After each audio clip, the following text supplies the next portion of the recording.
Good evening, ladies and gentlemen.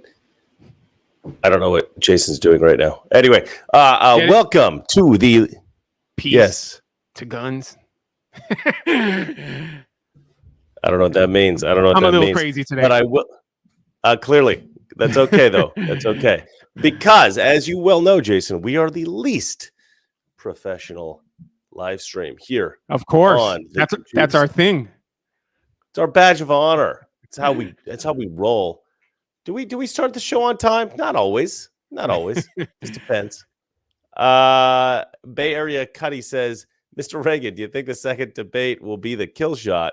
I think the first debate might have been the kill shot. Yeah. Trump will be stupid to debate him again. Like, please don't, because they're going to be well prepared. I think the next one. Yeah, you never know if Dementia Joe is going to be able to be on his meds the next time around. And if so, he could put in a good performance. So, yeah, I also prefer no debate the next, no second debate. In fact, Donald Trump could actually claim that he's doing it out of sympathy for Joe. Exactly. You say, look, I like to win.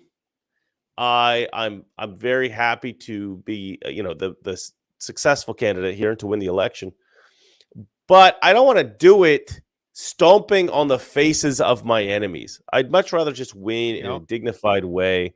Look, we've humiliated Biden once. We don't want to humiliate him twice. All right. I mean, you're like kicking a dead horse. It's better just to move on. That could be the argument. So I think that'll work just fine. We have a lot of really great stories to cover. Massive international news. I had a thought, though, Jason. This is a thought that I was thinking about doing a short video for my YouTube channel. I gave you like a voice message. Remember the voice message? Yep. It's excellent point. Yep. Brought up there. Oh, thank you, sir. Thank you, sir. It's a point about why the left hates Donald Trump so much. I think a lot of us are like, why do you hate Donald Trump so much? You really hate Trump. And it doesn't seem like it makes any sense, right? We call it Trump derangement syndrome. And the reason we call it Trump derangement syndrome is because it does seem deranged. When you can't think, you can't figure out the reason why somebody is a particular way, it seems like complete insanity, right? It seems like total lunacy. And so you say, oh, maybe there's a clinical definition for this, right? So we call it Trump derangement syndrome. But I have a theory. I have a new theory. And the theory is that it's the way Trump speaks they don't like. But it's not just the way they speak or the Trump speaks. I think it triggers a particular thing with Democrats, right? And here's what it is. Here's what it is. Most successful men, most confident men. So if you're a confident guy or a successful guy, you don't typically, in American culture, we don't tout our accomplishments, right? We don't talk about our successes. We don't brag. We don't brag about ourselves. So, but Trump does that, right? Trump always talks about his successes. Trump always talks about his accomplishments. He brags all the time. So, why do Democrats dislike him for this? Well, I actually think there's two kinds of people who do brag a lot and who do tout their accomplishments and do talk about their successes. It's people with like low self-esteem, low self-confidence issues, and con men. Now, I don't know if any point in Trump's life he suffered from low self-confidence, but he seems like a pretty damn confident guy now. Okay. So I don't think it's a self-confidence thing. But I also don't think it's a con man thing because he is actually successful. Like a con man would be like, oh, I've got this big tower in New York. You should come check it out sometime. Really, he has no tower in New York. What are you talking about? Trump does have a tower in New York. All the things that Trump says that are great about him are, in fact, great about him. So it's a really weird situation with Donald Trump. We've got this guy who I think has a great deal of confidence, and he's very successful. He's not actually a con man. We know that because what he says about himself is true. Does he exaggerate sometimes? Sure. Does he get things a little bit wrong here and there? Maybe. But basically, he's right. He is a very successful guy. He doesn't need to talk about his accomplishments. We all see them. So why does he do it? I think it is self-promotion. I think at some point, Trump figured out that this was a good trick, right? Self-promotion to build his brand. It's sort of like the tricks that like the pickup artists teach, like how to get girls. You're not really teaching guys how to get girls in a way that is authentic. You're teaching them to kind of like to use tricks to get women, right? Modus operandi says, Chris, it's not bragging if you can do it. Well, no, but it is still bragging. That's the whole point, right? And the left, I think they don't like Trump. They don't like conservatives. And so they're very willing to accept this concept that Trump is a con man. Like, because Trump talks like a con man, so it's very easy for Democrat politicians and Trump's enemies to convince Democrat voters Trump is a con man, because we associate people who brag and people who tout their accomplishments and always talk about themselves, talk about how great they are. We associate that with the con artist. And so when they tell their voters Trump's a con artist, people go, yeah, I can totally see that. But I don't think so. I think it's a sort of like a WWE style self-promotion. I think, everybody knows, like, it's famous. Donald Trump loves the wrestling. He loves the WWE. I don't know if he learned it from that or if he just figured it out at some point, but he figured out the art of self-promotion. Yeah, it's a little bit tacky. Yeah, it may seem like a con man at times, but it doesn't matter to Trump because he is a successful businessman and he's figured out that this helps him. So while conservatives sort of dismiss the sort of, braggadocious nature of Donald Trump, the left looks at that as an indication of a massive shortcoming. And I think this is one of the major reasons they hate him and they associate him with a con artist. And this is why they constantly say that he lies, he lies, he lies, he lies, he lies, he lies. Because he doesn't lie. I know some of you are wondering, is Chris ever going to get to this fact check from the debate? Let me tell you guys, I'm working on it. It is a big video. Like, it is hard to do this video. I'm trying to get it done, but my gosh, there's so many claims of lies. And let me tell you, I've gone through all the so-called, not all the so-called, I've gone through, I think, 50% of the so-called lies, the claimed lies of Donald Trump up to this point. And I'm going through and I'm actually researching all of them. That's why it's taking so long. And I have found one. I found one thing that I would, I suppose, uncharitably call a lie of Donald Trump's, of the 50 that they've claimed. But of the, I think that'll be the only one that I find. We'll see. We'll see. The other ones are either hyperbole or they are, it's just like Trump might have misspoken or something like that. So there, it's a difference of opinion. It's a disputed fact that they're saying this is false. Well, it's not really false. It's disputed. Some experts agree, some don't. So there's a lot of reasons why the left will claim something's a lie when it's not really a lie, right? And so we're going to go through and we're going to detail all the points. I did find one that I thought could be characterized as a lie. So I characterized as a lie to be uncharitable, try to look balanced, try to seem fair. I found one that I think might be a lie. It's not a very important point, but it's a point that I think Trump probably knows the truth about this, and he's just saying it because he wants to sort of like convince people of this or something. So, but yeah, no, I think I haven't gone through the Biden stuff yet, but I'm pretty sure I'm going to find a hell of a lot more lies in the Biden part of the debate. But all right, so Jason, anything new on the Labrada family front? Yeah, go on. They're mad at Trump because Democrats can't brag about their successes because they have none. So, well, the reason I thought of this actually was because the Democrats actually do brag about their successes, but they're weirdly lies, right? So the Democrats do in fact embody the con man tactic, right? Where they will say the economy's fantastic. We created the best economy ever.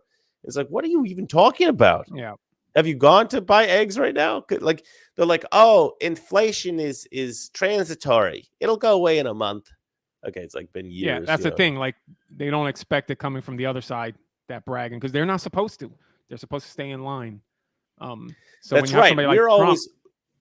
Yeah, we've Go always ahead. been the party of integrity, and Trump comes in and he's like a little bit like the Democrats in a way, except the difference is that Trump brags about things that are real and Democrats brag about things that are absolute nonsense. Joe Biden saying, I brought, insulin prices down to $35. Well, no, Trump did, Yeah. Stacey Schaefer says Trump should know that bragging is a turnoff no matter the audience. Elitists are turned off by his adulterous past, blah, blah, blah, blah, blah. Well, that's the thing. It doesn't matter to Trump that bragging is a turnoff. That doesn't matter to him because Trump has figured out that self-promotion at the end of the day is a net gain for him. It actually helps him. That's what he believes. Whether that's true or not, doesn't matter. That's what he believes. That's why he does that. And so I think that's an explanation as to why the left hates him, at least in part, not entirely, but I think that's a big part of it. Anything going on with the family? You good? Everything good, Jason? Everything good. Everything's good. It was a great weekend. I like that jacket. I kind of want that jacket. Thanks. I'm a little jealous of that jacket now. Yeah, I wore it in one of the episodes before, and people seem to have liked it, so I'm bringing it back. It's good. It's a good looking jacket. Everybody in the comments is talking about the Parkinsons thing. We're going to get that at the end of the video. So we're going to go through all the other news first. Should we start the news? Should we start talking about the news, ladies and gentlemen? Yes. All right, let's go ahead and get to the first story. So is this going to be the Le Pen thing? French elections. This is big news over the weekend. Populist Le Pen. How do you say Le Pen? Le Pen. We just say. I think most people just say Le Pen. Yeah. Party won most votes, but awarded third most seats. Wild. This is like after this happened, I kind of just lost my optimism, Chris. I was kind of optimistic, but like what happened over the weekend and what happened with France, England, just made me think like I'm kind of worried now for our election here, because a lot of people on the left on X are posting this stuff, talking about the elections in Europe, and then saying, conservatives like Republicans think they got this in the bag, but maybe not. Yeah, you could clearly see those elections were rigged, and the French one was a blatant rig, like what they did with the 200 of the candidates just dropped in one day, so that they could all, I guess, coalesce. Is that how do you say the word?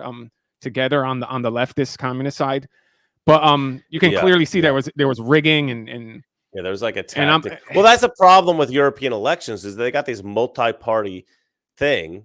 And I've often said this. I said, look, if you have two smaller conservative parties and they add up to the most votes, but you have one, slightly bigger left-wing party, and it doesn't have as many potential votes as the conservatives, but because the conservatives are split into two, the left will win. This is always a problem in Europe, but I don't know why they think that the multi-party system is better. I always think, no, it's better to have two parties because then people can shift their allegiance to who vaguely suits them as opposed to who specifically suits them. And then you get these weird, like you say, coalition governments. And I don't know. The whole European system is weird to me. Yeah, the whole parliamentary system is screwed up. Thank God we don't have that here. But like I said, like these globalists, they're out now. They're not playing around. And this was a clear rig right here. It was in your face.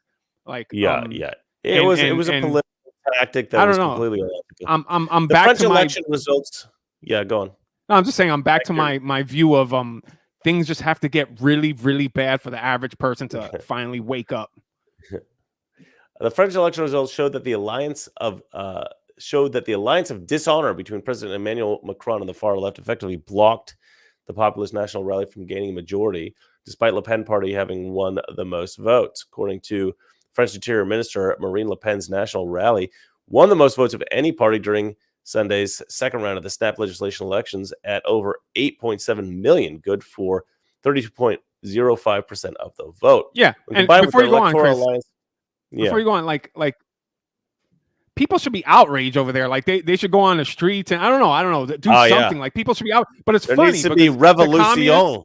Because the communists, the leftists, they actually rigged it. They won it.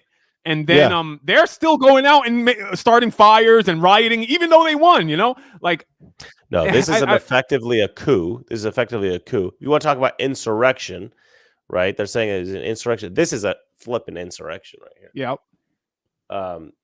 When combined with their electoral alliance partners from disputed Les Républicains, President Eric Ciotti, who earned nearly 1.4 million, good for 5% of the vote, that would take the right wing over 10 million and 37.05% of the vote. So that's the point, right? Is that like this was the second conservative party, right? So they have two conservative parties, and the vote is split. In comparison, the far left New Popular Front alliance of communist, socialist, environmentalists, led by radical leftist Jean-Luc Mélenchon, only received around 7 million votes, around 25.7%. And Emmanuel Macron's neoliberal centrist coalition received 6.3 million votes, or 23.15% of the vote.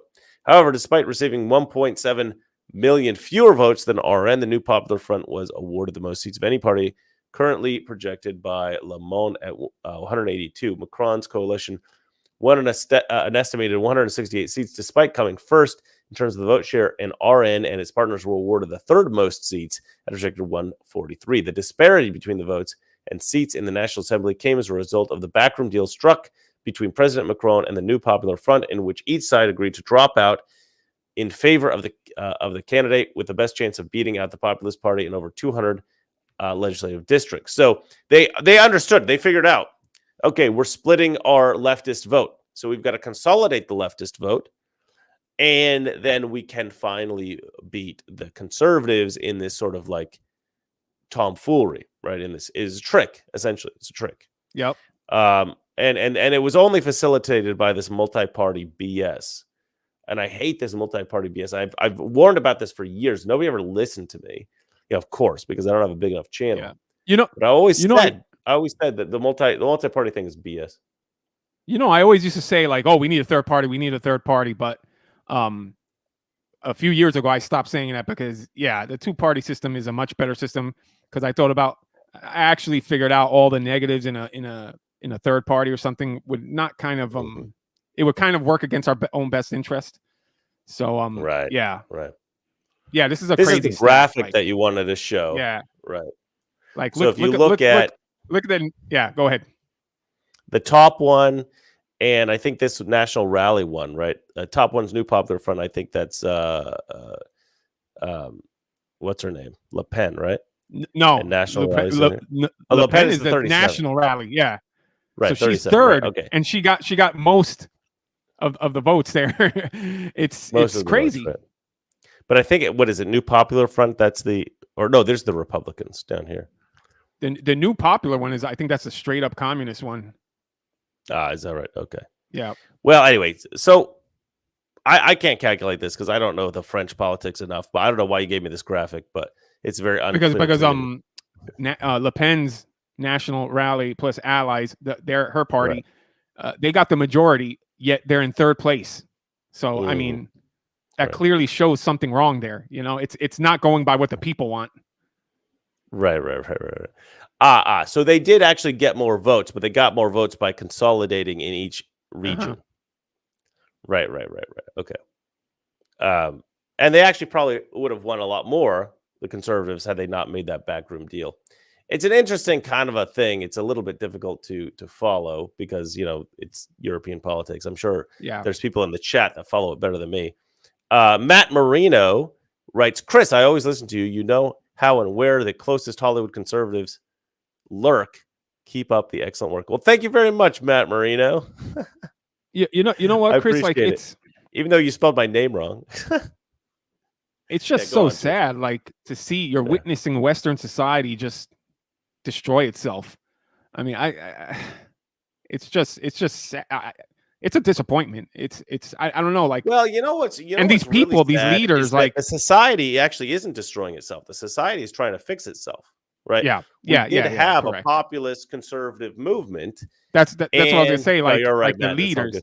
That's what I was gonna say. Like the leaders, like these leaders, they're so traitors. Like they don't care about destroying their own country and risking Well, their that's the people. thing. This is, It's to me, this wild. is a perfect example of the sort of like what you would refer to as the deep state here in America, sort of pulling the strings behind the scenes, right? They're not actually playing by the rules. The New Popular Front, he says, is a broad church of center-left and left-wing parties ranging from the socialists to the Greens, right? So those are like the far-left lunatics. And yeah, so like a bunch of the sort of mainstream leftists dropped out so that they could win. The New Popular Front could win seats. And the New Popular Front dropped out so that the mainstream leftists could win in certain areas. So they rigged it, basically. The worst thing that could have ever happened to the world was when after World War II we allowed the Russians to have so much power. That was the stupidest thing. After World War II, we should have threatened them with nuclear bombing them to hell. If they don't. Okay, back random down, thought of the day from Jason. No, I'm just saying, like, this all stems to that. This all stems to after World War II. How do you figure that? Because Russia got their foothold on Europe after that. And you're okay. So I think what you're suggesting is, although you're not articulating it very well, is that the communists. Thank you for making me sound like an idiot. Well, it's not my fault. I didn't make you do anything. But no, I think what you're saying is the idea of communism was spread by the Soviet Union, and they basically infected the minds of a lot of people in the West. And if they hadn't had that power, maybe they wouldn't have been able to do that, and we wouldn't have had these problems today, is what you're saying.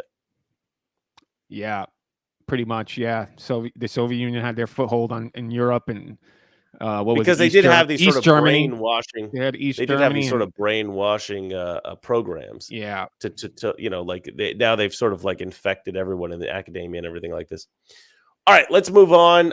We've got another version of this story, essentially another angle on it. Which is that the globalist left elites applaud French election results as chaos lies ahead. Yeah, this is pretty interesting. This is your story. Why don't you talk about it a little bit? Globalist left elites applaud French election results as chaos lies ahead. Oh yeah. So you got all the usual characters coming out and applauding this election. Let me see if I can find a few here. Quotes. Yeah. You could go ahead and talk, Chris, while I look for these. Well, I didn't really read this story because this is one of yours, and I got up late. All right. It seems like they're talking about a lot of world leaders. Oh, okay. So the Brazilian president came out in all support of this. Who else? Yeah, she's essentially a communist. Yeah. Of course, all the Muslims and the women with their fully covered faces are all in support of this. Even U.S. Bernie Sanders came out and supported this. Like your obvious characters, your typical characters, commie characters that just came out of the woodwork and are all happy about this happening. You're global. Now, I actually read somewhere. This is kind of crazy. I read somewhere that one of the new leaders of France has said something like they're going to make Arabic like an official language of France now or something. It wouldn't surprise me. Yeah, wouldn't surprise me. Yeah. Pretty shocking, pretty unbelievable. If true, might not be true. You can't believe everything that you see on the internet. So this is still amazes me. It still amazes me how you allow a people in your country that are the complete opposite of your culture, of everything that you stand for, believe in. Like it just amazes me. Like that's some evil work right there. It's because if you don't love all the quote unquote brown people, you're an evil racist. So a lot of these people in politics, they've got to... I believe there was something sinister there. It's all to create this global society that they want. Well, It's just wild. you're talking about the people who initiate the program. I'm talking about Yeah, the people yeah. who go ahead and go along with it. Right. So Yeah, you've always got I know. two I know sets what of you're talking people. about. You've got Stupid you, of white course, people. you have a few. Yeah, you have a few sinister people, of course, that are trying to initiate this crap. Yeah. But the vast majority of people who accept this stuff are people who go, well, I want to show everybody that I'm not a racist, so I'm going to talk about how much I love the Muslim people. But isn't it You know, the amazing Muslim whatever. how people can just go against their own best interest just for like a virtue signal? Like, I don't know. It's wild. It's wild. I can't understand You know it. what's I funny? really can't. You know what's funny? I met this guy from Saudi Arabia recently. Actually, real good guy, real funny, charming guy, real nice guy. He's a lawyer, and but he's here in Bali, hanging out with me. And Saudi Arabia, he can't go to nightclubs really, so he's like, I want to go to nightclubs. I want to go to nightclubs. So I'm like, okay, we'll go out to a couple of nightclubs. So we go to a couple of nightclubs, and he sees a couple of other like Arabic type people in the club, like Muslim guys. And he's like, I hate seeing other Arabs in the club. And I go, why? And we start talking about it. And I realize the reason he doesn't like it is because he considers other Muslims, and this is a theory of mine. Actually, this was a theory of mine that I proposed to him, and he agreed to it. I was like, is it because you think that you can identify them immediately as bad Muslims? And he's basically like, yeah.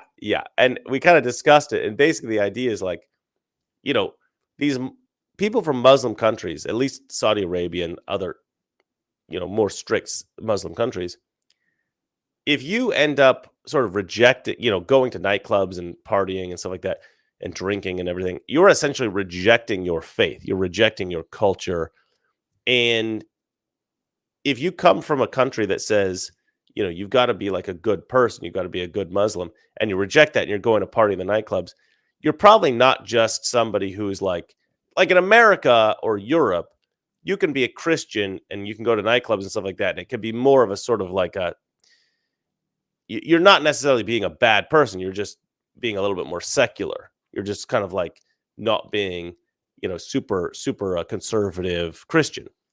But I don't think it necessarily indicates that you're I think for Muslims, you have to really reject your faith, because it's such a culture that's the religion's tied in so strongly with the culture. In America and Europe is not really like that, and so you can for the most part have a pretty strong set of ethics and still go to a nightclub, whereas in Muslim culture, I think you really have to reject Islam to be like a perpetual nightclub visitor and be Muslim. So this guy was like, yeah, I hate seeing other Muslims in the club. I don't want to talk to them. I want to get away from them. It's a really weird insight, but interesting. Anyway, you want to play this video and see what France looks like now after the election? Just a. Go ahead. No, I was just gonna say, just to go on that point, I hate that God put so much resources and oil in Middle East because if that didn't exist, man, we wouldn't be bothering with it. We wouldn't be talking about this. They'd be over there doing their thing, and nobody would give a crap, and that's I don't know. It's just wild. It's wild. Play the video. Yeah, I also hate seeing the. Yeah. Anyway, it doesn't matter. Let's go ahead and play this.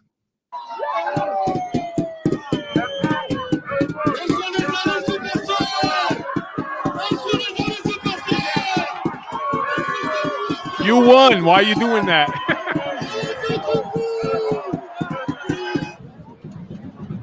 Yeah, why the graffiti? I want to understand why the graffiti. Okay, they're putting up a poster. Yeah, this is why everyone hates the French. I hate these people. Like, I hate anybody like that protest like that, and like your typical communist protester. It's like all they do is destroy. All they care about is destroying. And man, those the people that created those statues and that art, like they can never come close to that greatness that those people achieved. It's sad. there's I do feel like there's a kind of frustration with some people because they're not really that great. I think when you grow Yep. up, you read great stories about great people doing great things, inventing amazing things. You read something like The Lord of the Rings, people going on these incredible adventures. You read about people doing these amazing things. And we live in a world in which doing great things is a lot more difficult than it used to be. And especially if you don't grow up rich, if you don't grow up rich, it's a little bit difficult to do great things. Or if you don't grow up with like a super high IQ, or if you don't grow up with, whatever, some advantage, some exceptional athletic ability, something like that. Um, where I am and like the gyms I go to, I interact with people all the time who were sort of borderline professional athletes, but most of the time they were not actually professional athletes. And I think about this like with singers too. Like there in the world, there are so many people who are potentially capable of being professional athletes, and they have a dream of one day becoming a professional soccer player, a professional, whatever it might be, basketball player or something, and they don't quite make it. And if they had made it, they could be making millions of dollars a year, but they didn't. So now they're working some crappy job. They've got the physique of a Greek god. They are one of the most talented athletic people in the world, and yet they were never able to capitalize on that. And a lot of other people were. And so now they walk around with this sort of chip on their shoulder. They hate the world, they hate life, and they're just a bit bitter, and I can kind of understand it. Singers, the same thing. There are so many amazing singers in this world, and only a very select few can be successful. So even if you have the talent to be successful, maybe you're just, maybe you're not in the right place at the right time. Maybe you don't know the right people, whatever it might be. And there's just too many other successful, really good singers to compete with. And so you never become, I realized this when I was watching the reality shows, singing reality shows, and I realized every year you have more amazing people come on the stage, and most of them don't win, and even the ones that win don't always become successful after that. And it's like, geez, how many amazing singers are there in the world? There's like an infinite number. There's like it's Yeah. a never ending supply. So if you're a Yeah. good singer, how can you ever expect to become successful? I just there's Yeah. some jobs it's just like, You're right. All this you know, comes from like hate. All these people doing this stuff, it all comes from hate. yeah, It calls, yeah, they hate all that. They're jealous, envious, and they hate. It's like atheism. Okay, and look, I don't care if you don't believe in God, whatever. That's your decision in life. But it's like atheists. Why are they atheists? Because come on, let's face it, they hate God. Because yeah, if you really yeah. if you really The didn't vast believe in majority of God, them, if you too. really didn't believe in God, you'd say, I don't care. There's no God. Who cares? You would Like, be and now, agnostic. Yeah, yeah, you'd be agnostic. Like, who cares? I don't care. You believe in whichever. But the atheist is there. There's actually a hate for God because the whole thing that he condemned, like we're all sinners, and we have to abide by right. a certain way of life. They hate that, and they hate that God put that Yeah, on them. So it's the hate. So that's why they go crazy. And the same with these rioters and stuff. It's a hate for everything that the success and what other people have created, and yeah. it's and they can never achieve that. Like, well, they Mhm. think they can't, because these crazy leaders and crazy people, rulers and leaders and academic people, they put it in their head that they can't achieve anything. Um, Right. so yeah, it's But also, it's not just that. I think a lot of these guys are just maybe stuck in a job that's, you know, not that fulfilling. They don't seem to have it's very difficult to well, have purpose in half life these people doing today. these riots and all that don't have a job. That's their job, That's true too. rioting. That's true too. And imagine just like living life. You don't have a job. You don't have any responsibilities. You don't have a family. You don't have a girlfriend, whatever it might be. And you're sitting here and you're like, what? Why do I even exist? Why am I here? What is the point of my existence? It's so stupid. Like in the modern era, I think it's very difficult to have purpose because our lives are so comfortable. We don't have to work to survive. And we've removed all of the concepts in a lot of society, a broad swath of society. We've removed these concepts of like duty to God, duty to your fellow man, duty to your family, duty to yourself, even, right? Instead of having a duty to yourself, people's idea of being, self improvement or being positive with their own life or with their own existence, their own self, is indulging their compulsions, right? So like a lot of people think like instead of having a duty to oneself, I'm being responsible and trying to be a good person, making yourself a better person. A lot of people go, what do I want right now? Like what do I want? Not what's best for me, but what do I want? And they just indulge that compulsion. This is, of course, the opposite of Christianity, which says restrain from the things that you want necessarily right now. And think for a second about what is best. What's best for God, what's best for yourself, what's best for your family, what's best for your fellow man. And do that, actually, instead of just going and saying, I want a Twinkie bar, maybe grab some chicken breast and hit the gym, whatever it might be. That's obviously a silly point, but you get the point. And so I think you have all these people who are just self-indulgent degenerates who have no purpose in life. And I think that, yes, it affects society in a negative way, but I think most of all, it affects themselves in a negative way, and their lives are terrible. And so what do? They react in this way, and they vote. I think I mentioned this many times on the show, but I'll mention it one more time. I did meet a guy once. This is in Portland, Oregon. He probably is in Antifa now or something, but he was a very strong Democrat. And he also was, like you say, Jason, a very hateful atheist. He hated Christianity. But we were friends because he was funny. He had a sense of humor that's similar to my sense of humor, so we became friends. And at one point, I asked him why he voted for Democrats all the time, because he was a smart guy. And he wasn't just smart; he had common sense, and he kind of knew what was up. And I think he knew that the Democrats were wrong about most things. So I said, "Why do you vote Democrat?" And unfortunately, this guy was not a very handsome guy. He was kind of like an ugly guy, And I think that, so this is basically what he told me. He had always felt that his life kind of sucked, right? That he had been dealt a bad hand in life. And so the way he described it to me is like, he's never going to be able to, like, he sees himself as having a sort of like bad luck or having a sort of bad life. And so he wants to bring everybody down to his level. Yep. His view was that if I have to suffer, everyone should suffer. Yes. He said that he knew that voting for Democrats would make the country a worse place, would reduce quality of life, would cause problems, would be bad. And that's what he wanted. He was intentionally voting to destroy the country. That story right there sums it up perfectly. That is exactly what it is.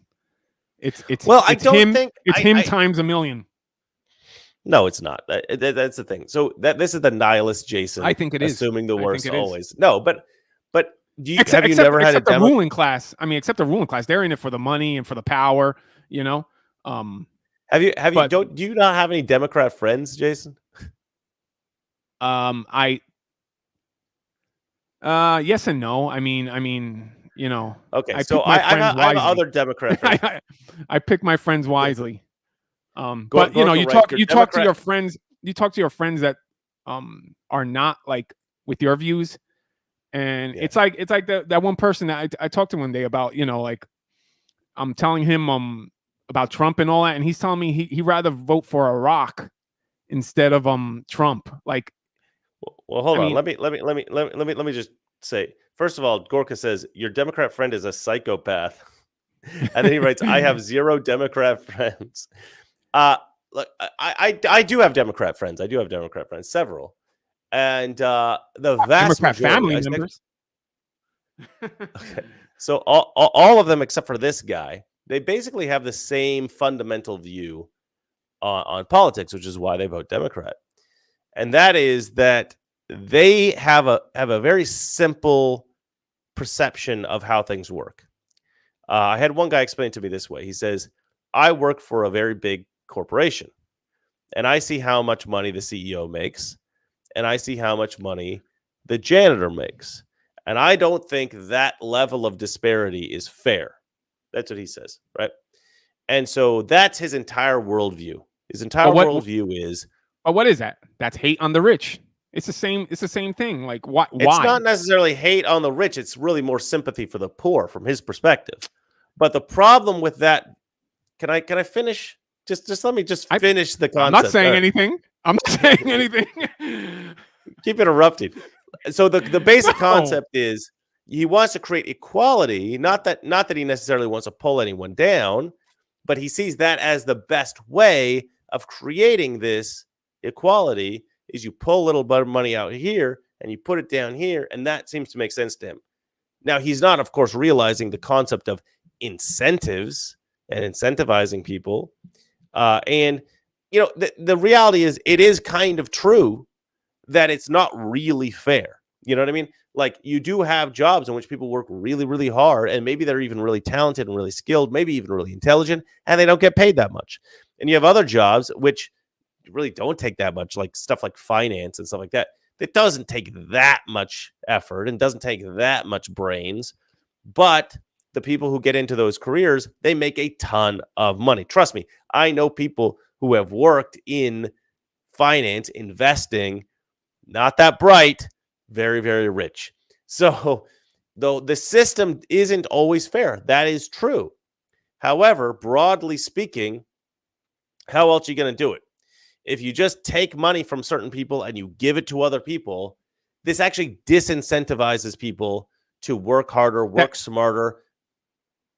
That's exactly what I was going to say. I was like, okay, Yeah. so this person makes less money. Like, okay, so how are we going to solve that? Instead of being so divisive, we're so divided now, that we should actually try to figure it out. Come together and try to figure that out. Like, what way to make that janitor become more wealthy or more successful? What would help that person? The point is that they're not thinking through logically how these things work, and they're not educating themselves well enough to understand why the conservative vision for economic prosperity and a better quality of life is actually superior to the leftist idea of just take from some people and give to the redistribution of wealth, essentially. And I have another friend who's a strong Democrat. That's the problem. They don't want to come together and try to figure this out. Like, they're just stuck on their way that things need to be. Well, it's a very simplistic view of fixing problems, right? It's like fixing the symptoms as opposed to actually curing the disease. You know what I mean? So, but another buddy of mine, I almost said his name. That would have been a mistake. He's just basically a low information voter. You know what I mean? Like, he just doesn't pay attention to the politics, as That's much as he people. should. And he accepts the leftist gaslighting, basically saying that Republicans are racist. Right? He just kind of accepts that, right? And this is a white guy. Chris, and I asked him once about this. I just want to say, oh my God, Jason, just let me finish a thought. No. Hold on, Chris. Hold on, because you're before you get to your. It's so much easier, but because of the delay, it's so much easier for me to just finish the statement, and then you can. Chris always complaining about the interrupting. We were doing so good too the last few episodes. Well, why do you keep interrupting now? Suddenly, no, I just want to go ahead. Forget it's pointless now. Anyway, the basic concept that he has, I asked him once about this in college, and I gave him like several data points that would say, look, I actually think that your vision for the world and your ideas fit better as a Republican than they do as a Democrat. And he came back at me with this statement. This was his statement. The Democrat Party is just more my style. That was his response. And to me, that is how Democrats often vote. They vote because they don't really understand economics, and they just see, disparity between rich and poor, and they go, oh, let's try to fix that by taking from these people and giving it to these people. They see, public programs, bigger government. That makes sense to them, and then you have this low information thing where they just accept the propaganda. So those are the two reasons I think most people are Democrats, and I don't think it's a hatred for people. I don't think it's a desire to destroy the country. I think that's actually a very small minority of the Democrat Party, but it does exist. So you do have both of those kinds of people. People who are genuinely like good people, sympathetic people who want to help out the country, and those who hate the country. But the hateful group, I think, is a much smaller group. Mr. Jason Labrada, the nihilist. No, I mean, I've dealt with that with my family. Like, most of my family on my mom's side, they're like all pretty much Democrats. I think I have one. But they are sympathetic people. They're the kind of people that they want to help the country, right? Yeah, but they're one track mind. Like, I mean, they won't see other people's points. They won't step out of their bubble, and it's just you have to vote this way. It's you got to vote Democrat because that's just the way it is. Right. I think it's just like everybody, like the usual. It's about their feelings and what makes them feel good. Like you said too about your friend there, but it's so annoying. It's really annoying. Like, just, I don't know, this division we have in this country. It's what, because if you go back, it wasn't like this, man. Almost as bad as the division we have on the show. Yeah. But I don't know. I guess you're right. I'm just, I don't know. This past weekend has kind of upset me with the whole European thing. I thought there was going to be a wake up, but I'm just so like, I don't understand. Like, people just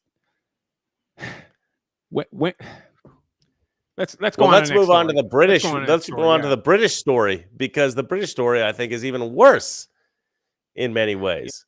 I don't know what the hell happened here. Keir Starmer. So this is the new leader of the UK, Keir Starmer. And Keir Starmer is, I believe, and you can correct me if I'm wrong here, Jason, the most Nazi-ish name in history. Yeah. Is that fair? I agree. I don't think Adolf is a more Nazi-ish name than Keir Starmer. Jeez, this is like a Star Wars general or something like that. Like a empire general. All right.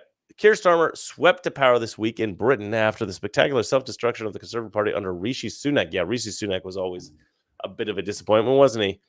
Starmer has claimed to have moderated the Labour Party from the far left extremes under his predecessor, Jeremy Corbyn. However, others warn that the former socialist activist turned MP has merely been obscuring his true revolutionary intentions. Much of the actual decision-making in the UK government is farmed out to cabinet ministers. So a look at who Starmer has tapped to implement his agenda may give us the clearest view of what is to come over the next 5 years. With that, meet some of the top members of his new cabinet. Yeah. Deputy Prime Minister and Levelling Up Secretary Angela Rayner. We kneel with all those opposing anti-black racism. I don't know. That cracked me up. An acolyte of former Labour leader and radical socialist Jeremy Corbyn, Angela Rayner is now the most powerful woman in the UK. Her views on transgenderism has put her at odds with one of the UK's most famous feminist writers, J.K. Rowling, who has accused the Labour Party of abandoning women in favor of woke transgender ideology. Outside of tax scandals and her morally questionable romantic life, Rayner is perhaps best known for her views on conservatives, famously branding Boris Johnson's cabinet as scum, homophobic, racist, and misogynistic. Rayner also controversially joined Starmer in posing for a picture kneeling at the Marxist Black Lives Matter riots. Yeah, anyone who kneels for Black Lives Matter should automatically be disqualified from public office everywhere. We don't really need to go through all these, do we? Let's go ahead and play this chick. No. I'm curious. I don't like some of the, frankly, what I see as bullying attitudes towards her. She's the first female chief executive of NatWest. She took over at a time when that bank had real big problems. It seems to me that Alison Rose has done a good job turning that bank around, but I don't know the details of this specific case. Let me say this, if I was in the Treasury at the moment, rather than Jeremy Hunt and his Conservative ministers, I'd be spending my time this summer trying to ensure that families in Scarborough, like the ones I've spoken to today, are properly protected during this cost of living crisis, rather than picking a fight with banks on behalf of Nigel Farage.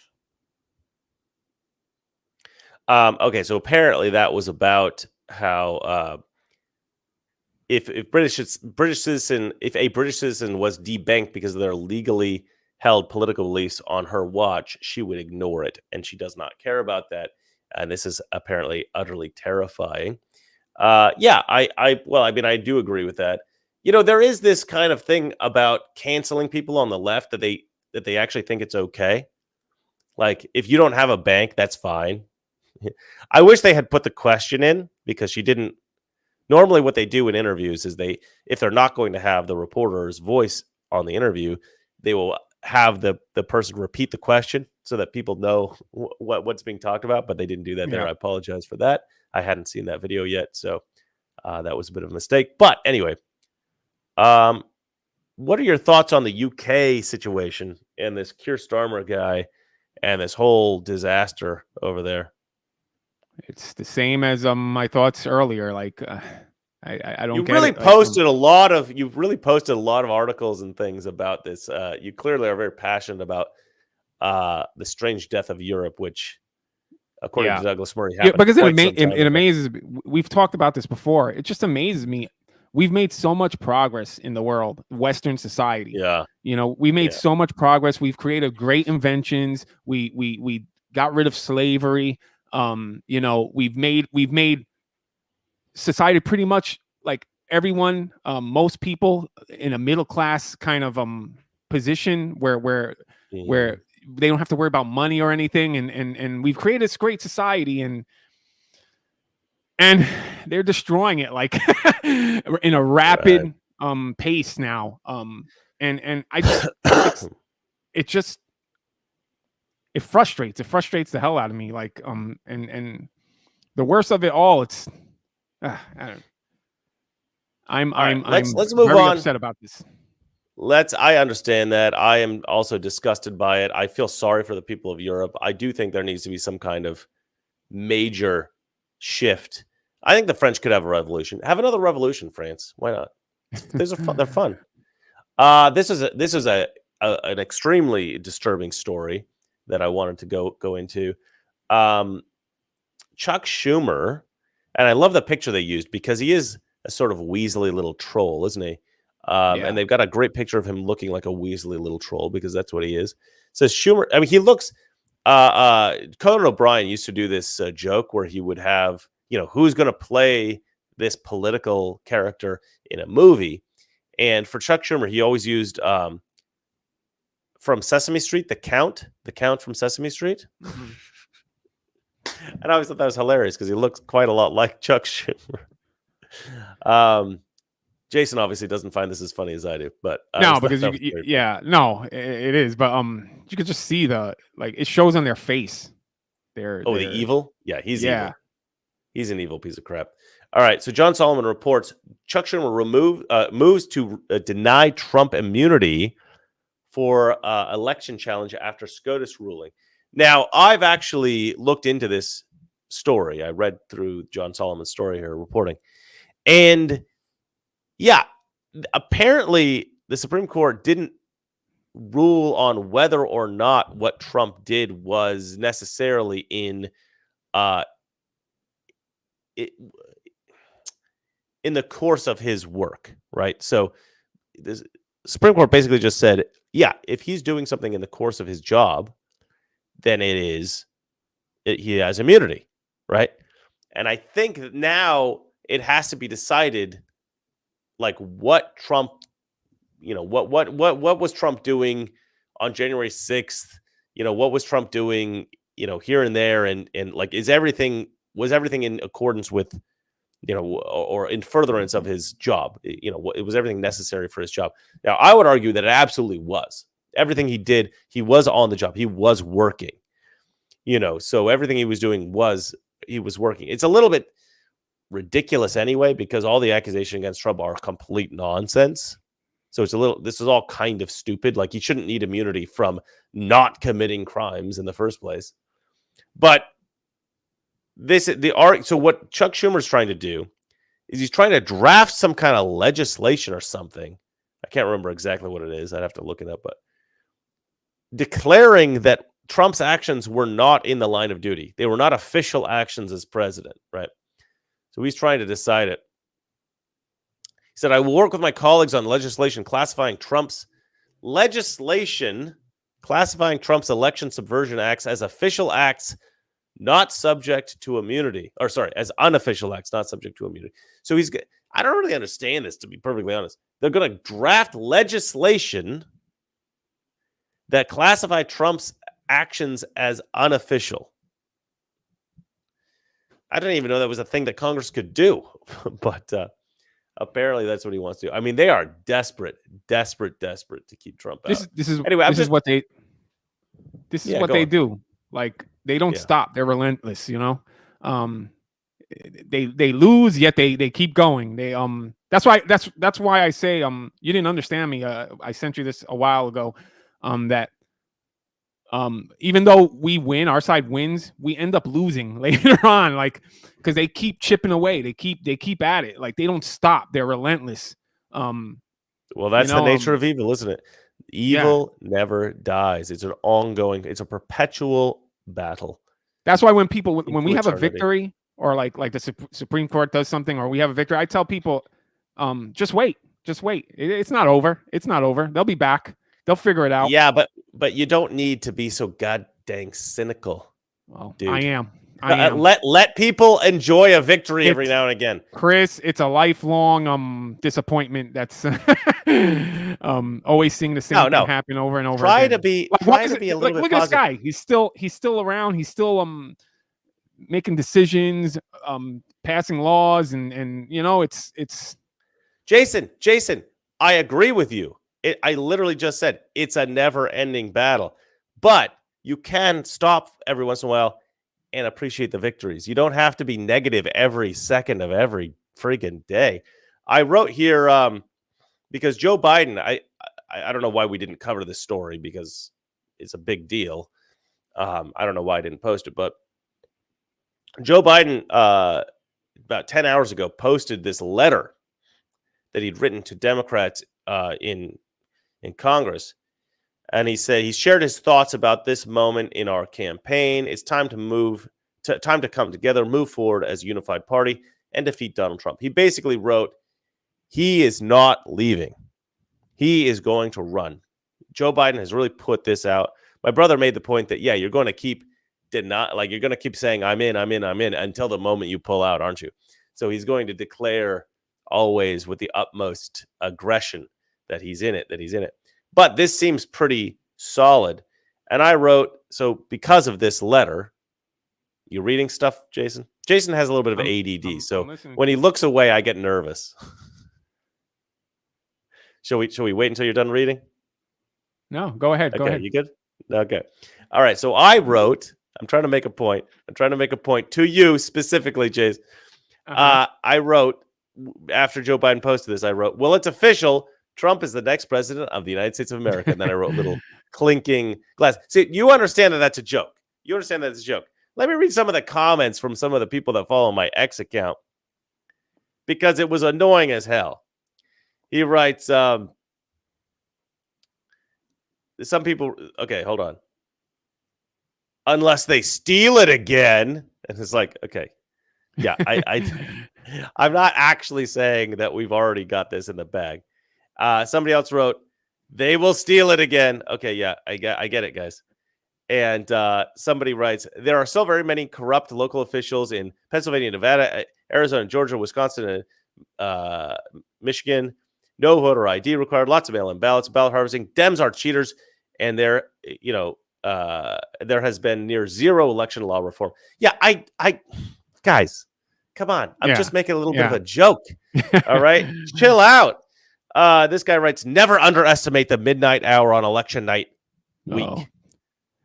This guy writes, don't say this. We got to vote like we're losing. It's like, my God, just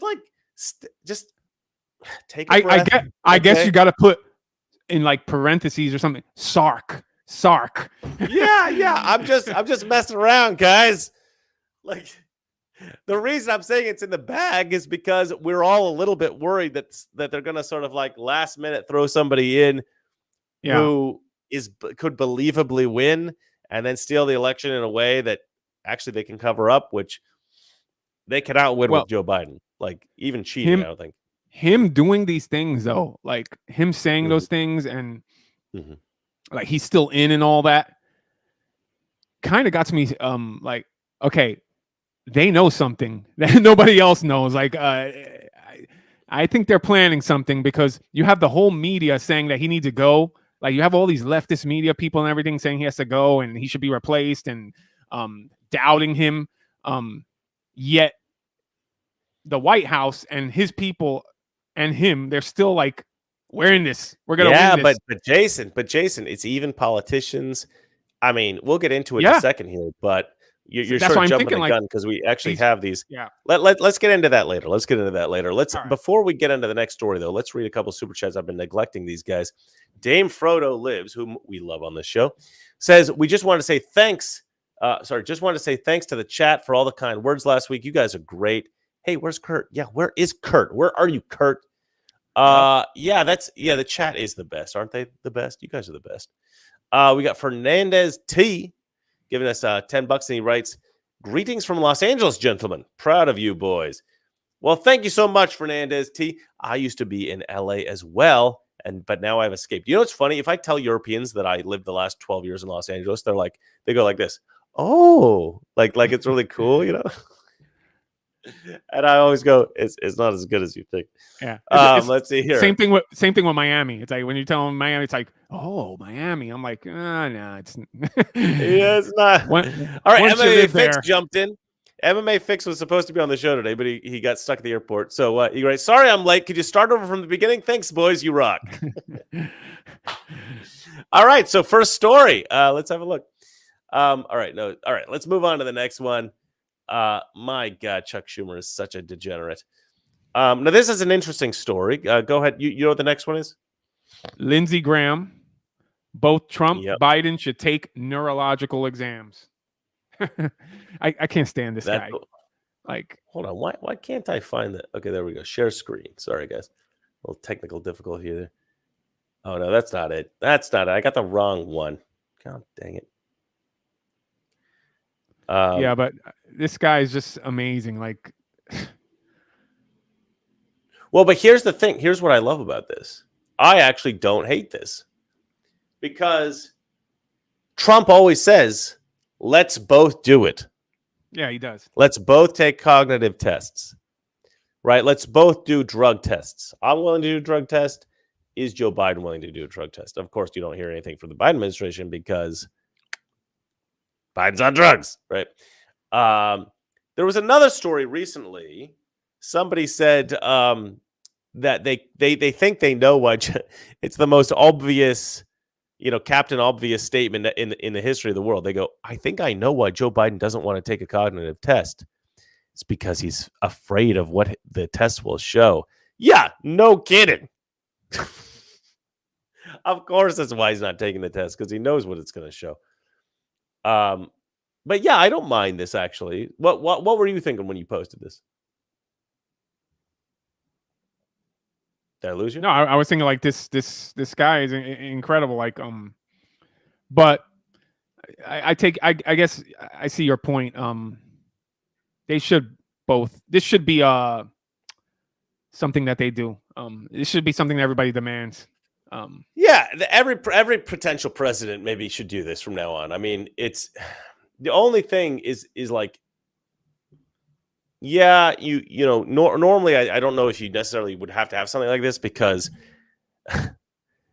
these tests could potentially be manipulated or something like that. I would worry about something like that. You don't want to give more power to these degenerates behind the scenes. But this is a special case. I think we can all agree that this is a special case in which maybe we should have some kind of cognitive test. Like, the American people are seeing there's something kind of off with our president, right? Well, he's not my president, but I mean, there's something off with the guy. Like, I mean, he's the leader of the free world. Like, shouldn't there be a test? Shouldn't we know what's going on? I mean, shouldn't they reassure the American people that no, it's all right. He's fine. He's just old. I mean. Well, and Donald Trump as well. I mean, what's funny is the left keeps saying that Donald Trump is cognitively declining, right? They keep saying that. It's the weirdest thing, it's the weirdest gaslight. It's like what the Democrats are like? I came up with this analogy the other day. Like, how sometimes children use the wrong colors when they're using crayons and drawing? Like they'll make purple trees and they'll make the sky red and stuff like that. It's kind of like that, right? It's like the Democrats are creating some kind of an image. Like if you made a movie, the way they make movies, right? They put in like black women as Henry VIII and stuff like that, right? So they're casting the wrong characters in they're casting the wrong races, they're casting the wrong genders in these roles, in these historically accurate, supposedly, historically accurate characters, characters from history, whatever. They're casting them all wrong intentionally, right? And it's so dumb. Like, the gaslighting is so dumb because everybody knows Henry VIII was a white man. So what are you trying to do? Like, nobody's gonna be tricked into thinking that Henry VIII was a black woman. Why would you even do that? It's just like annoying. It's sort of like making a movie and then you get the color grader to make the sky red the whole time. But instead of saying, oh, this is an interesting alien world, or this is something in the future where the sky has turned red, like whatever, Highlander 2, where they like killed the sky, or whatever, or Matrix, where they killed the sky, right? There's certain movies in which that happens, killed the atmosphere, and the red color kind of indicates that. Instead of that, they just say, no, the sky is red. In real life, it's red. And I don't know why you guys think this is like a weird thing. And if you don't agree with this, you're a racist. And it's like, well, nobody believes that because we can go outside and we can look and we can see that the sky is red, or the sky is not red, the sky is blue. So why are you why are you saying that? Like, to me, gaslighting, the definition of gaslighting is that it works, right? I don't know what's happened to the left. They've gone crazy. They're putting black people in white people parts. They're painting the sky red.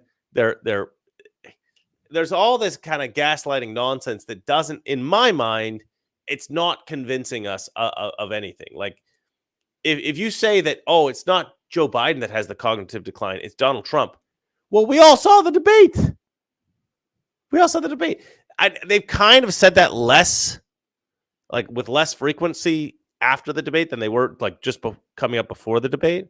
Like, just coming up before the debate, like the amount that they were talking about Donald Trump and his cognitive decline was out of control.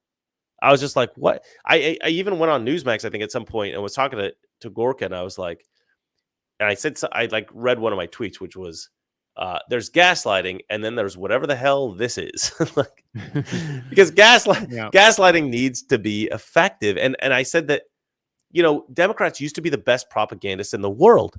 Like, after the Soviets, it became the Democrats. The Democrats took the mantle of the best propagandists in the world. They were amazing. They got Hollywood on their side. They got the full force of the mainstream news media. And they come up with the best stories, and they just convince people of things that are not true.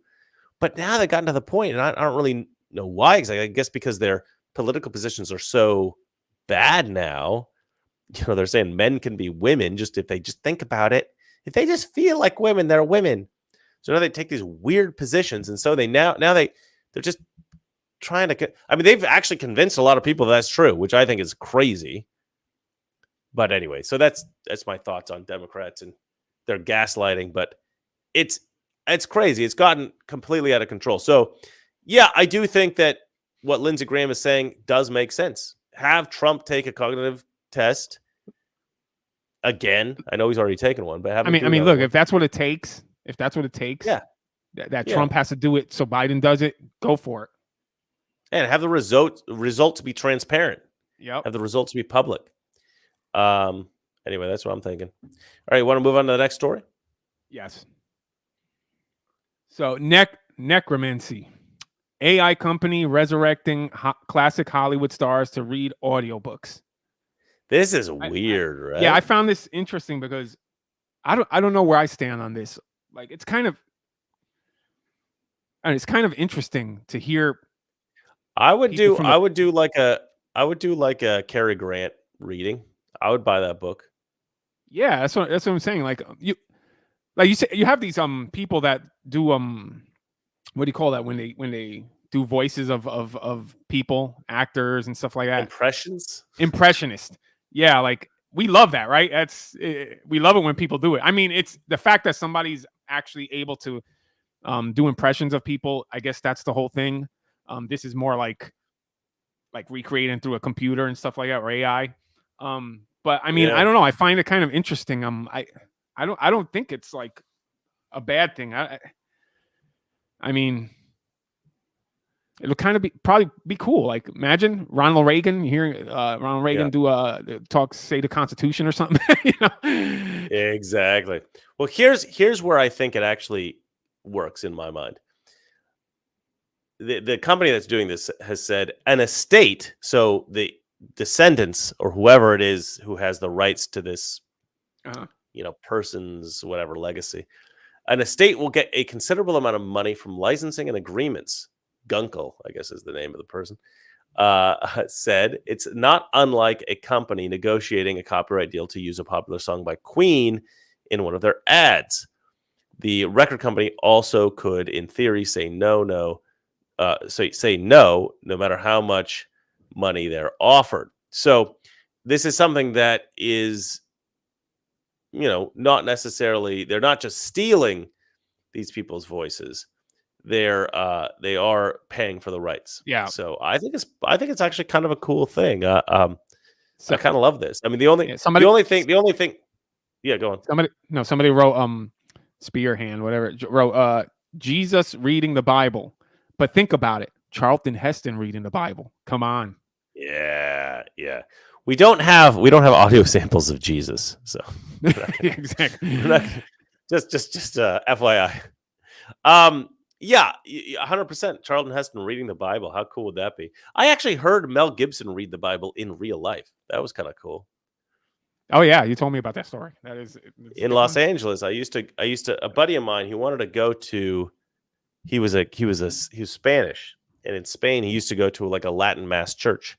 So he looked for a Latin mass church, and I had heard that like Mel Gibson had made one or something somewhere. So we looked it up, and we ended up going there, and some people were a little bit suspicious of us, but some people were cool. I ended up meeting some old Irish guy who was awesome, and we ended up hanging out a bit.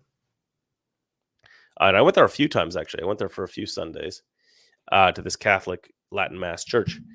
And at one time we went, it was on Easter, and Mel Gibson actually read like the Easter part of, the Christ on the cross section of the Bible. And it was cool, man. Like hearing Mel Gibson in real life do this bit of thing. The reason I stopped going is because some of the people there wouldn't stop talking about Mel Gibson. I don't know, a few people, they kept bringing up Mel Gibson. I'm like, why do you keep talking about Mel Gibson? This is weird. So I was like, this is getting a little bit creepy. Not most of the people were cool, but there was just like a couple people that just kept coming up to me and talking about Mel Gibson. I'm like, I like Mel Gibson too, but yeah, we're at church, like you don't need to talk about him all the time. It was weird.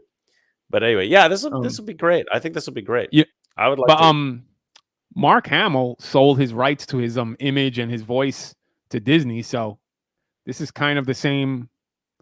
That's kind of the same thing. Well, that's interesting. I think I believe I read somewhere that Nancy Pelosi actually sold her soul to the devil. So that's also kind of the same thing. All right. Do we want to move on? No, I think the devil probably told them, no, we don't want it. Yeah. Send her somewhere else.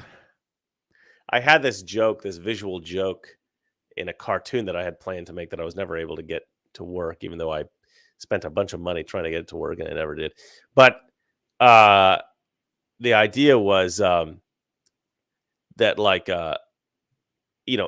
AOC or Joe Biden or whatever, they're like a puppet of, this person, and then this person's a puppet of that person, and that person's controlled by this person, and it keeps going back and back and back, and eventually get to the devil himself, and the devil himself is controlling everything behind the scenes, and then the devil contacts his boss, and we cut to Nancy Pelosi, and Nancy Pelosi's controlling the devil. I thought that was pretty funny. Yeah, thanks. All right, let's get to this. These celebrities that are telling Joe Biden to step down, shall we? Yes.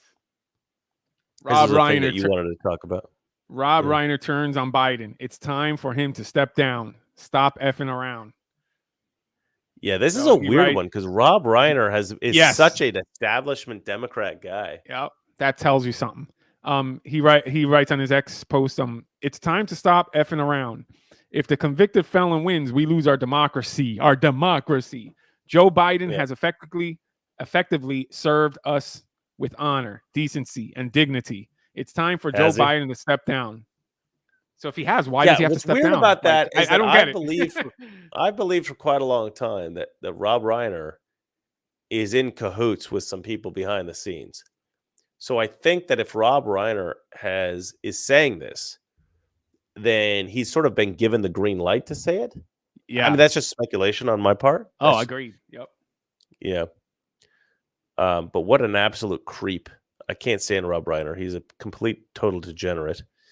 Because, I mean, he said after the debate, because they have it here. After the debate, he was pretty much saying, like, still got to vote for Biden. Here's another quote. He says, So- last night's debate was a disaster for President Biden, but the choice is still crystal clear. We either can choose a good, decent man who cares about the fellow citizen and knows how to govern, or a convicted felon who will destroy our democracy.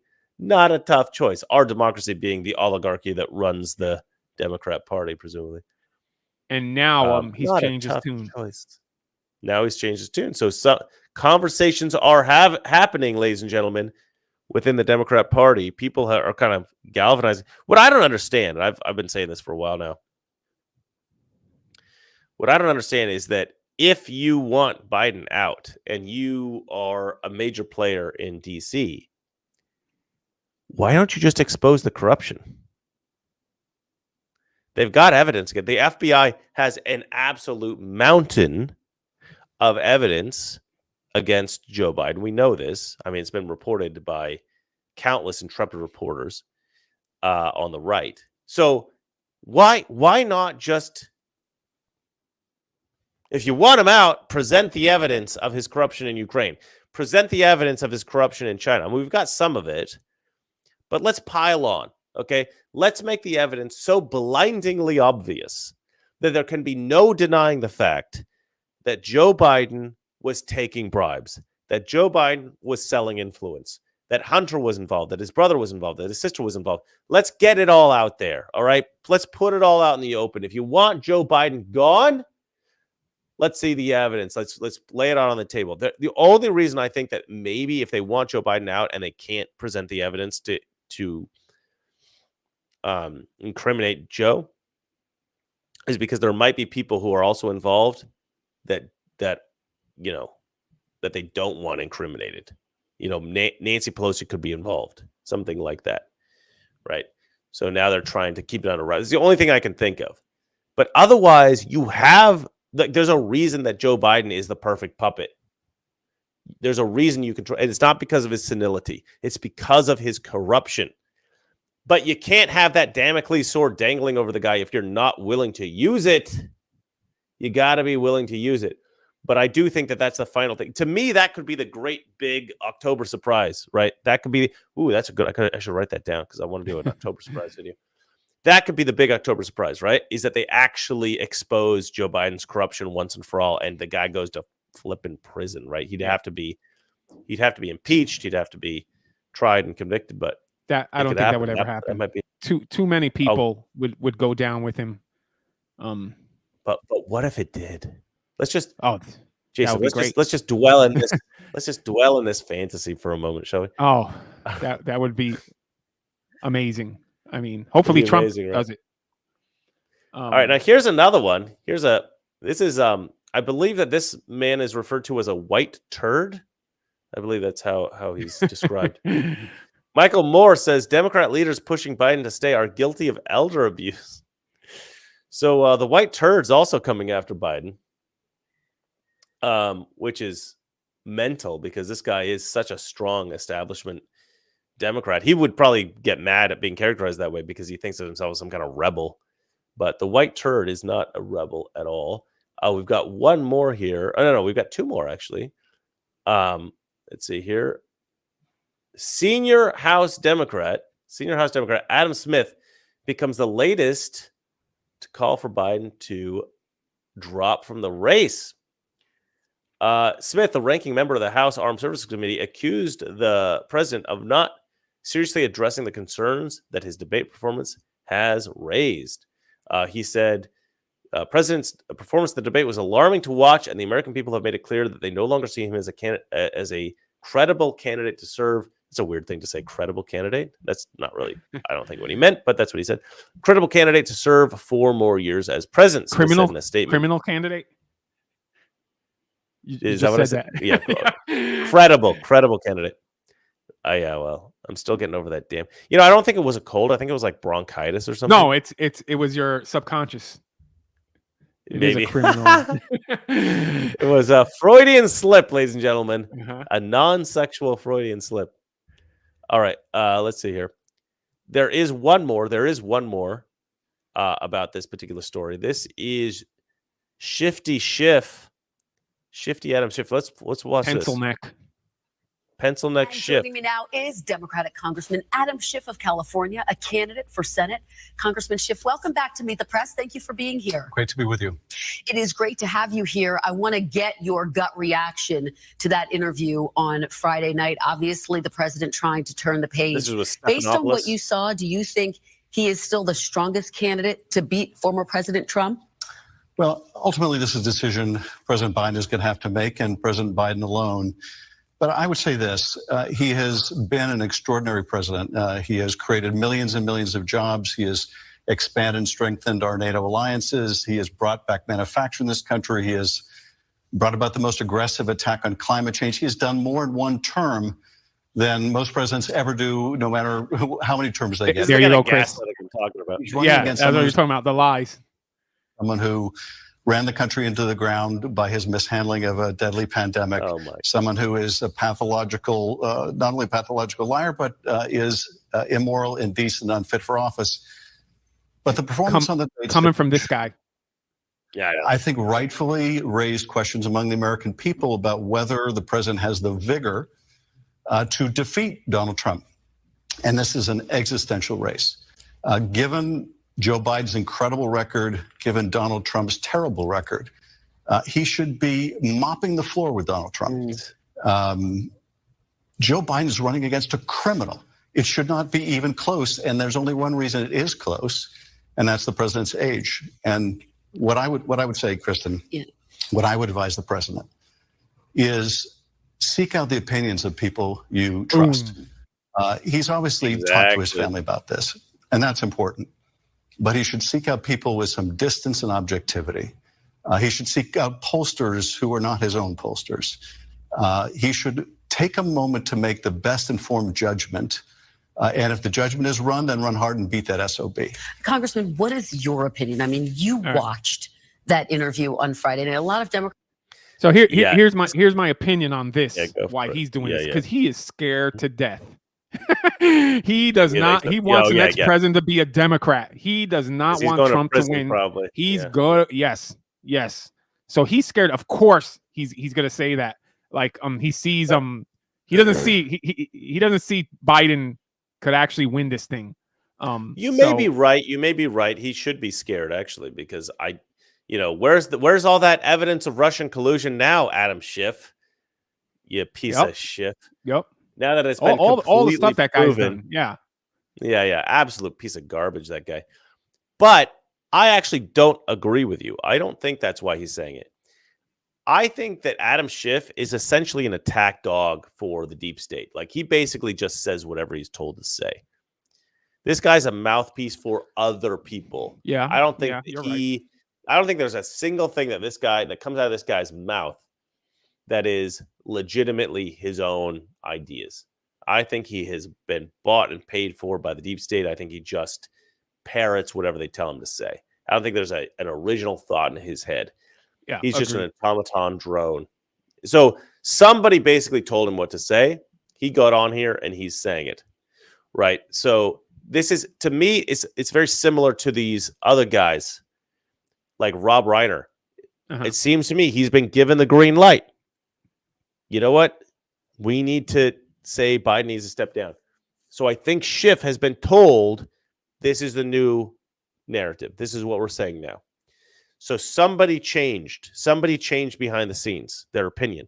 And so now you're getting a lot of people who were not previously saying Biden should step down. Now they're saying it. I don't know whose mind changed, but somebody's mind changed. That's the problem with this whole deep state business. You don't really know who controls things, right? We don't really know exactly who controls things. We have some ideas. I've reported on some people. Hey, But Chris, could yeah, it be two factions within the deep state that are fighting each other right now? are you saying that as a joke? Because I always say that. No, I'm just saying, like, I really think that's. Oh, so you're maybe, authentically coming up with this after I've said it maybe six times on the show? I'm obviously it's a little sarcastic, but Right. but I'm Yes, I do think there's two different factions within the deep state. One who wants to keep Joe Biden as a puppet, and one who's like, he can't win. Let's get him to step down. I'm kind of But I agreeing think with that you on faction, this. yeah, exactly. So no, but I've always said that the faction that wanted to keep Joe Biden in was more powerful. That's always been my position. I think somebody within that faction changed sides. And that's why you're starting to see all these new people talking about we need to see Biden step down. Some very powerful person switched. I think that's what happened here. Yeah, now, look, I was gonna say, look, if he steps down now, I mean, I think some of the people, that faction sees it. Like, if he steps down now, they could put everything on him, blame everything on him, and start from scratch with a new candidate. You know, but I think it's too late, though. I don't think so. I think there's enough hate for Trump that it can possibly work. I think people still like, there's something, like, they feel there's something wrong with Trump. I think there's still that. I think they've been brainwashed so hard that they still can. Trump. Of course, they hate Trump. But look. But I'm saying independent voters too. Like, you have an interesting point about the factions, everything. I do think that, it's good that you brought that up, actually. But I do think that the Biden, the point you made earlier about Joe Biden knowing something the rest of us don't know. Yeah. Here's what I think he knows that the rest of us don't know. This is what I think it is. Okay, this is my speculation. We're going to put these two little puzzle pieces together. You brought up the deep state situation, the two factions of the deep state.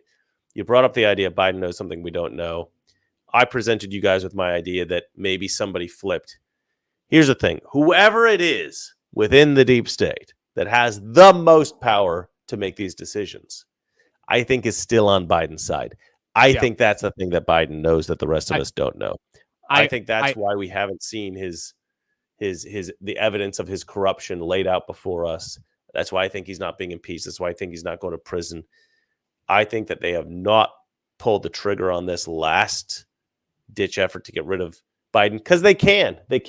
But there's somebody in there, the chief string puller, whatever, who for whatever reason still has Biden's back, and that's the reason that Biden's not stepping down. That's right. I agree.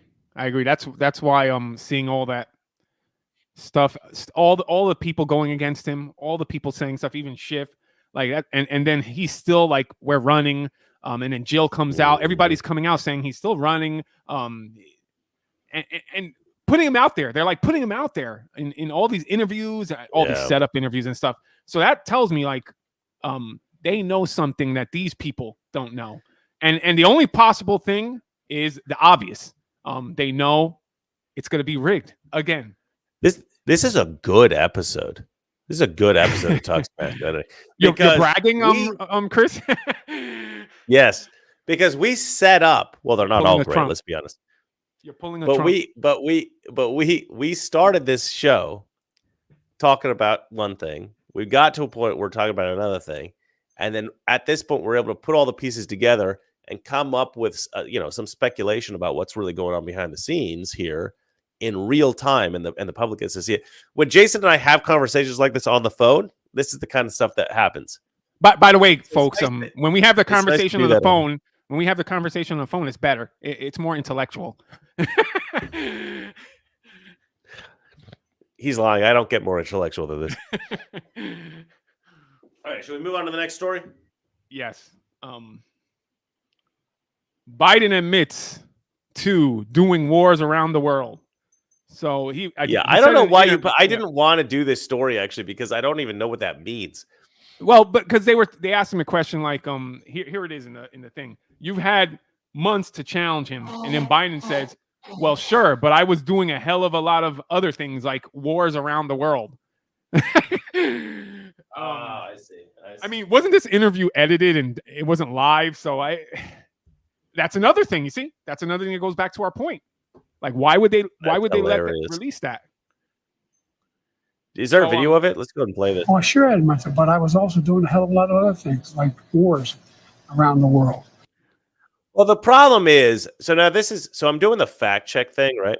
I'm doing the fact check of the fact checks. And one of the categories that I have set up is mistakes or misstatements or, fumbling with your words or whatever it is. And this is obviously a mistake, right? I mean, this is another indication of Biden's senility. He was doing wars around the world. What he's obviously trying to say is he was trying to manage the wars that were going on around the world. And that is, it takes a lot of effort, a lot of work, a lot of, figuring out how to deal with that stuff, negotiations and all that. He's obviously terrible at that. But it's really just, I think it's not really about anything other than him again. Just it's a gaffe, right? This is why I want to do this. It's because I disagree with you. I disagree with you, Chris. Okay. It's another Freudian slip. Like when in the last election, when he said we're putting together the greatest team of fraud. I forgot the quote. I don't know if you remember it. When he said, we have developed the greatest fraud whatever system in the history of the world or something like that. I think this is the same. Like this is another slit where the truth actually comes out. Like because they are creating these stupid wars. So yeah, fair enough. Yeah, maybe. So all right. Well, G.I. Jose, since he's a pretty much a dementia patient, I think it just comes out the truth sometimes. Yeah, maybe. G.I. Jose jumps in with a pretty good point here. He says Joe Biden may fall gravely ill, quote unquote, and this would enable a Democrat to crawl out of the woodwork to run, not Newsom or Michelle Obama, somebody new. It's an interesting concept, G.I. Jose. Good to see you on here again, by the way. Yeah. I was gonna say, I love your picture there, G.I. Jose. It's a cool picture. But look, I actually proposed this in a recent video as one of the possible things that the Democrats could do, an October surprise, a Biden dying of natural causes, quote unquote, situation. And I actually proposed two options. One, a cynical one and a not so cynical one. The not so cynical one is they present a fake assassination, right? So it's an assassination attempt that fails. And put it on conservatives? Yeah. Then they say, oh, look what Donald Trump's people did. Donald Trump inspired this assassination attempt because Donald Trump is such a bad man. And they gain sympathy for Joe Biden. Or more cynically, it could be a successful attempt, right? And that would really, then you could put all the votes on whoever it is you want, and you could point the blame at Trump and Trump supporters. You could do it that way. I'm not giving anybody any ideas. I believe 100% they're going to try stuff like that before the election. Yeah. Let's make clear that we don't support these ideas. We're against murder. Yeah, we don't want that to happen, but these diabolical people on the other side, they're, Exactly. Specifically as conservatives who support Trump and want him to win, we want to keep Biden in this race as long as humanly possible. Yes. We want Joe. Yes. Run, Joe, run. Let's go, Brandon. Yeah, exactly. The thing about it, like, even if he wins, like if Joe Biden, they rig it and he wins, I think that will wake up a lot of people too. I think that it'll be a positive thing too, because people will really see, okay, this freaking potato brain actually won the election. There's something wrong here. There's something up here. So I think it would be fun to actually do a sketch where, I'm like interviewing Biden supporters, and I'm like, so why do you support Biden? And they're like, oh, well, the thing is, we're really Trump supporters and we want Trump to win, but we're kind of scared that Biden's going to leave the race. And we want him to continue to say it. So we've become Biden supporters to encourage Biden to stay in the race to run. I think that'd be kind of a funny. That should be on SNL. They should do something like that. Anyway, MMA Fix has jumped in once again, and he writes, "Here's some money to put toward that cartoon. I need to see that animated clip as described. Pure gold." It is a good one. Right? It's a good idea. I don't. The thing about animation is it's so damn hard to get animation done well and cheap. I tried to develop ways to do it, and it just never ended up working out. I'm just AI. not that. AI is getting there. It's getting there now. It is. It really is getting close. I all right, don't know why we. go. I don't know why we didn't put the story where Biden totally ignored the black girl. Why didn't I post that up? I don't know, Jason. That's your have you job. seen that? Have you seen that? Of course. Yeah, of course. And I think it's hilarious, by the way, because her face and the music, and then they put it. I think I have it. Let me see. That clip's so good. But You can go on to the next story. The only problem with that I'm gonna is look that, for it. all right, you look for it. We'll go on to the next story here. Present, share screen. All right, and wokeness. Holy schlit. Yeah, this is annoying as hell. Okay, so this guy is such a piece of human garbage.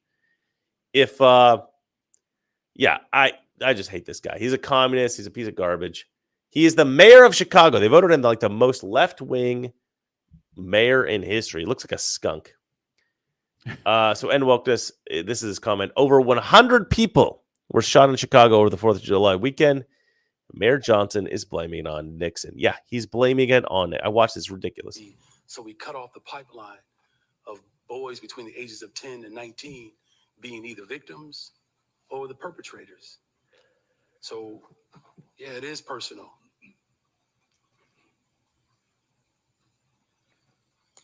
Black death has been unfortunately accepted in this country for a very long time. We had a chance 60 years ago to get the root causes, and people mocked President Johnson, and we ended up with Richard Nixon. I love how he takes this moment, like emotional moment. We Black Death. Wait, I got to see you in a bigger screen. Widen your screen. Widen my screen for this dramatic moment. Hold on. He's got this. Black Death has been accepted in this country for too long. It's like, look, okay, Black Death is not accept. What are you even talking about? The hell are you talking about? This is the dumbest thing I've ever heard in my life. And you know what's funny about it? He talks about Johnson, the one that created all this mess for the black community. Yeah, didn't he say something like, "We're gonna have them ands voting Democrat for the next 50 years"? Yeah. Yeah, Johnson was like really against the civil rights act movement. Is I guess what I'm trying to say. Oh yeah, what they passed. Yeah, Civil rights act. Yeah, he was like against that for years and years and years. Yep. He was like stopping that legislation from going through because it was Republican legislation, actually, Civil Rights Act. People don't know that. People think it was a Democrat thing, but it was a Republican thing for years and years and years and years. And finally, they did end up passing it. Maybe one of them under, I think Kennedy, and one of them under Nixon, because the Democrats had to sort of acknowledge, like, okay, we've basically been beat on this. So if you can't beat them, join them. And so all these Democrats were like, no, we love the black people now. We totally love them. Yeah. It's white men that we hate. Got to pick a new group to hate. You got the thing. You got the thing. Yeah. But it's what a weird thing to do, to blame Nixon for black guys killing themselves in the streets of Chicago. Don't blame. He's the mayor. Don't blame. Yeah, well, he's the mayor. Don't blame black culture. It couldn't possibly be black culture. It couldn't possibly be the fact that young black men tend to idolize this, like gun violence and stuff like that. Well, it's funny because there hasn't been a Republican how many years there voting for anything. I mean, exactly. in position for anything, and it's most of the time it's black people that's been voted in. So. Yeah. I mean.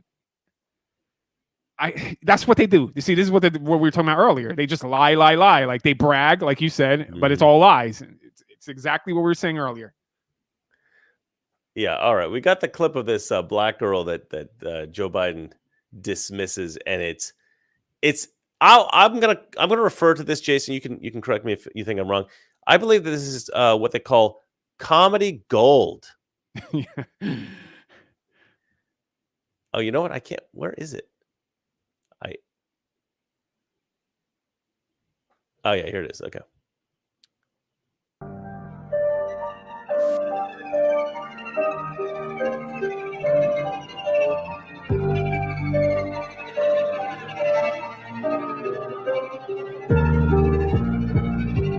Well, this is a different one than the one I saw. This is different. Look at it. See the old lady telling her to put her sign down. The white old lady. Put that sign down. Get it out of my way. This is a much more elaborately edited one than the one I saw. Why'd you grab this one? You can mute that music. It's terrible. Yeah, I don't know. This is a little bit too intense. Where's the other one? Where's the normal one where he just skips her?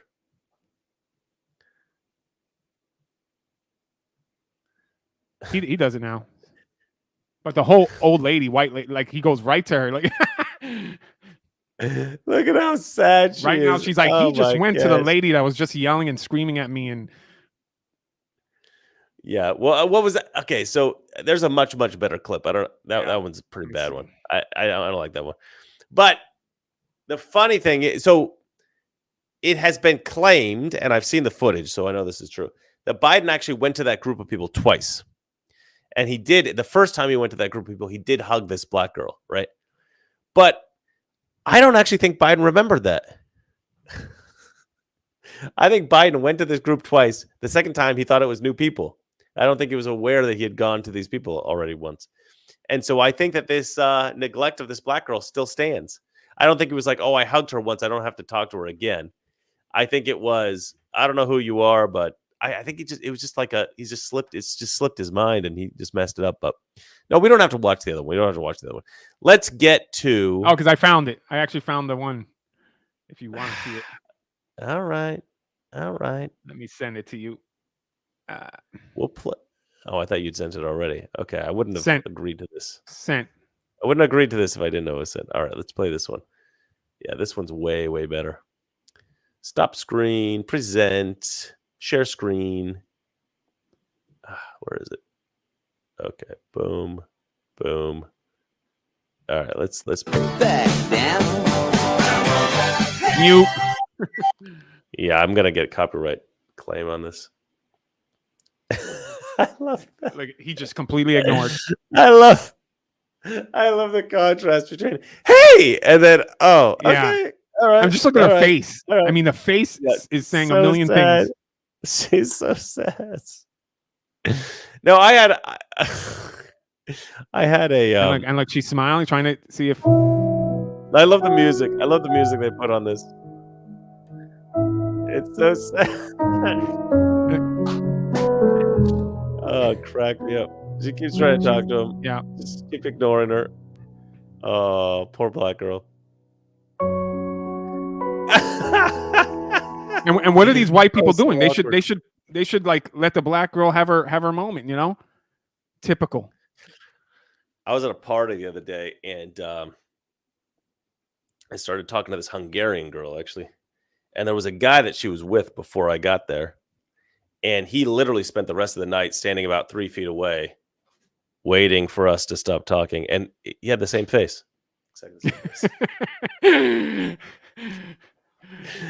Total disappointment. Needless to say, she never moved back.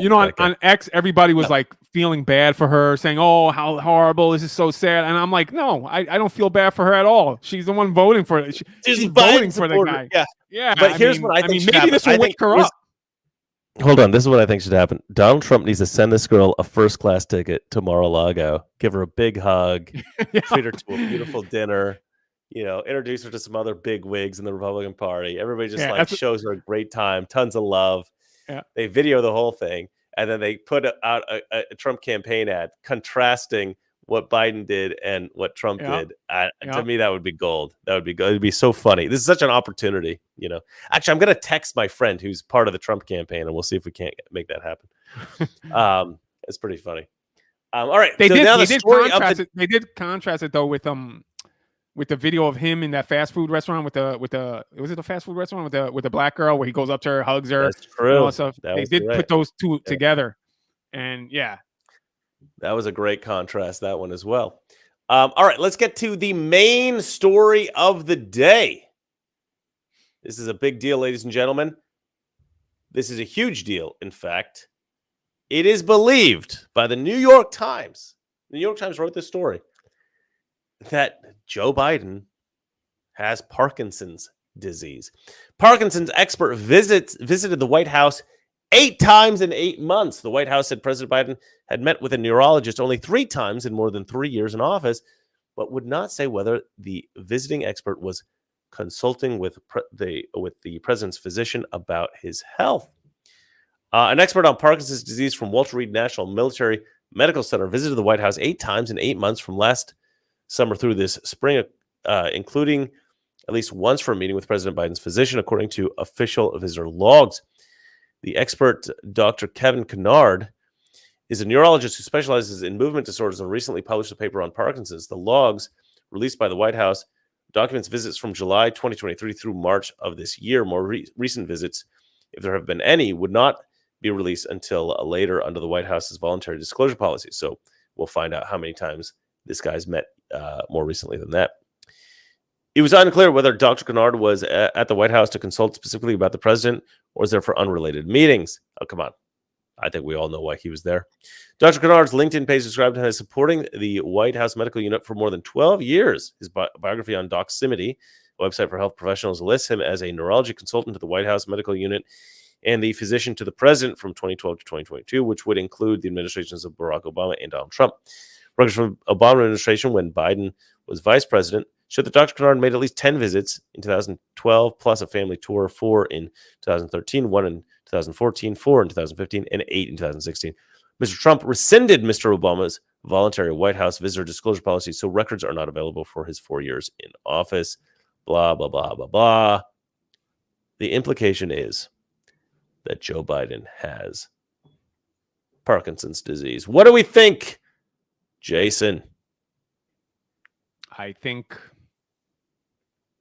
New York Times is part of the faction that wants him out. Exactly. Whoever in the deep state switched over, they've got some control over the New York Times, or at least some influence in the New York Times, because holy crap. Exactly. I was about to react. I said that's big. New York Times. That's a big one. The New York Times, one of the most hardcore establishment left media organizations, total propagandists for the left, total propagandists for the Biden administration. Whoo-wee. But let's say Biden wins. What has all this negative media created when he wins? Really? That's a great point. I got a thought here. I'm going to let it out. Maybe they want all this media out that when he becomes president, he steps down and Kamala becomes president. Yeah. Or whoever exactly.